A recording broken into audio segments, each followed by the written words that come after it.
Unfortunately, you will lose money trading. Emotional damage. That is a fact. But with this video, I'll be able to help you avoid some of those losses by grasping an underrated concept of picking the right strike for the right trade.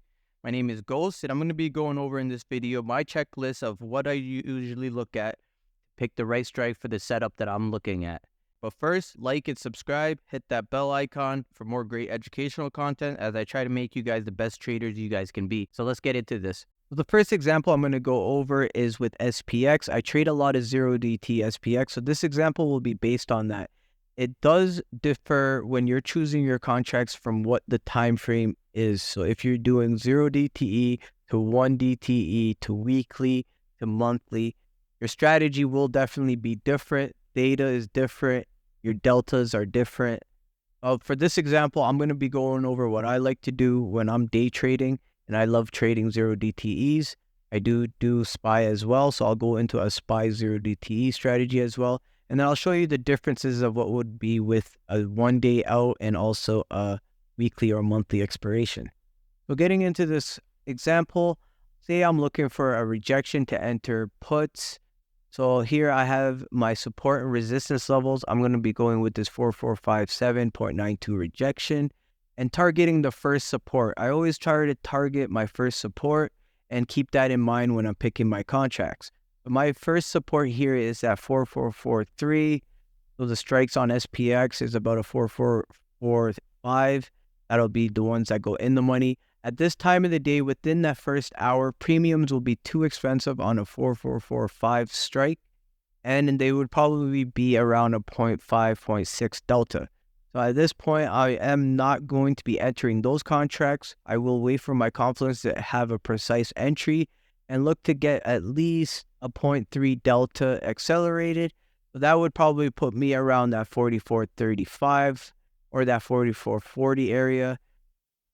So at that point, you definitely have to be mindful. If the move doesn't happen right away, the longer we stay out of the money, data will start decaying our contracts. But we definitely have to be precise on our risk management on this strategy. So here, I would definitely still go with that 0.2, 0.3 target that. But because we have so much time left in the day, the closer we get to this 4443, my contracts that are underneath this price selection will definitely start feeling more of that IV acceleration on the contracts, and I could definitely still get that nice percentage on my contracts. So now let's get into a bounce scenario using this 4400, 4398 bounce, targeting this 4422 resistance. The first thing I would do is account for how much time has passed during this session. Now this is about 3 hours from opening. I do have to know that theta is a lot stronger than it was earlier. So when I'm picking my contracts, I still want to stay within that 2.2 to 0.3 delta because I still have some time left in the day. But I am going to be more selective on how far out of the money I get. I probably will still try to get this one as close as my price target. So here would be about a 4420. If that lines up with about a 0.2 to 0.3 delta, that's when I would enter that contract. And if it was a 4425 one strike out, I'd still would take it because we do still have 6 hours. And then with this big gap difference between my support and resistance, I do always like to trim halfway. So that way, if we do get some type of reversal, I can wait to see it play out and then get out of the rest of my contracts. But here, as you can see, we bounce up.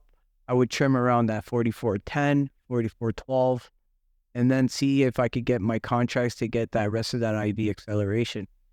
So that's just some of the few tips that I use. You definitely have to have precise entries when you're using this type of out-of-the-money strategies. If you're somebody that knows that, hey, maybe they could bounce around here, I am looking to add maybe to my contracts. Maybe you want to stay closer into the money, get in the money faster. That way theta doesn't affect you as much. My strategy, I like to get into contracts where I know that I'm going to get that move right away, or I can get my risk management and stop me out, and I can get out of that contract before theta does affect my contracts too much. But now I'm going to show you guys the difference if I would to change my strategy and my strike selection on my options from a 1 day out week swing or a month out swing. So month out right away, I would not be looking at these intraday support levels. I'd be targeting daily levels. That's how I would do my week or monthly out contracts.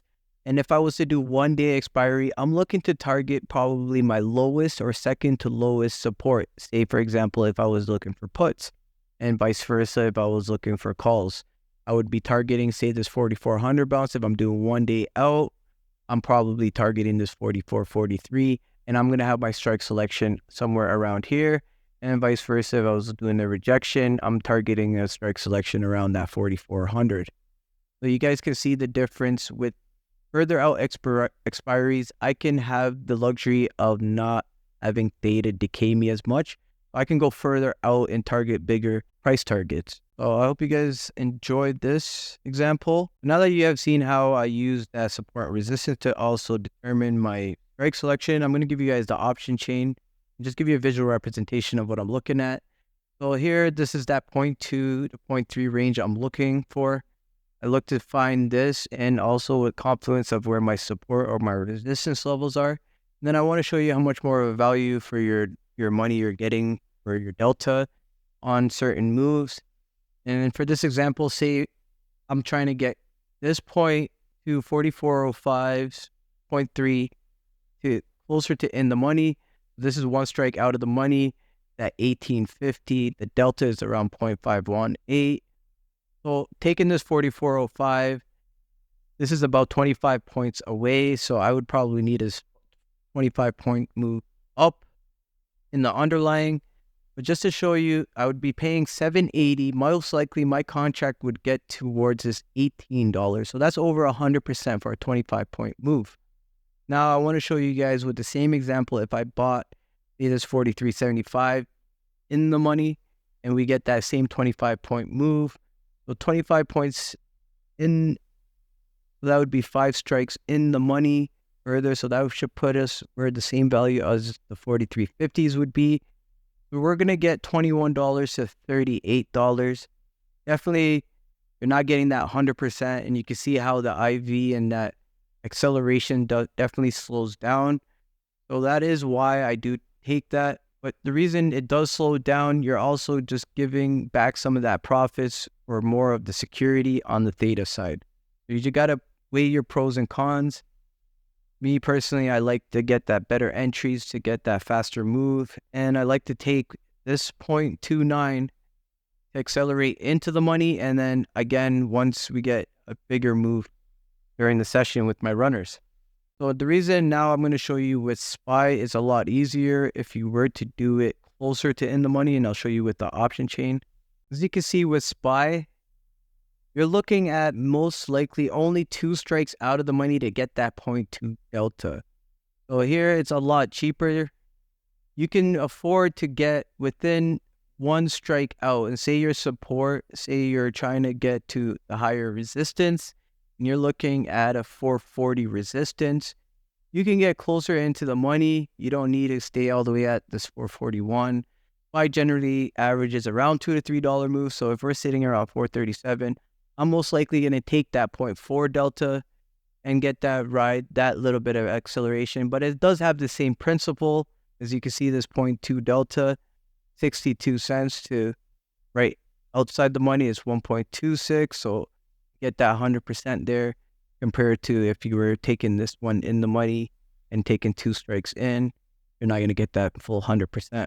But for the price of these contracts on SPY, it is worth it to have that theta protection to just be more on the safer side when you're doing SPY. But for SPX, you definitely have to have good risk management. You don't want to stay out of the money longer, and you want to have your risk management based around that. So if you're not getting that IV acceleration or you're not getting that move on the underlying, that's to readjust, sell, come back, and find a new setup. So that's my process of how I pick the right strikes for my setups. I want you guys to just integrate some type of idea of what strikes you guys are going to use for your setups. Option strike selection is a huge underrated, undervalued, not spoken about concept in trading. I've seen 2 people come into the same trade but come out with 2 different results, all because of that option strike selection. So I hope you guys enjoyed this video. You guys are awesome. Peace.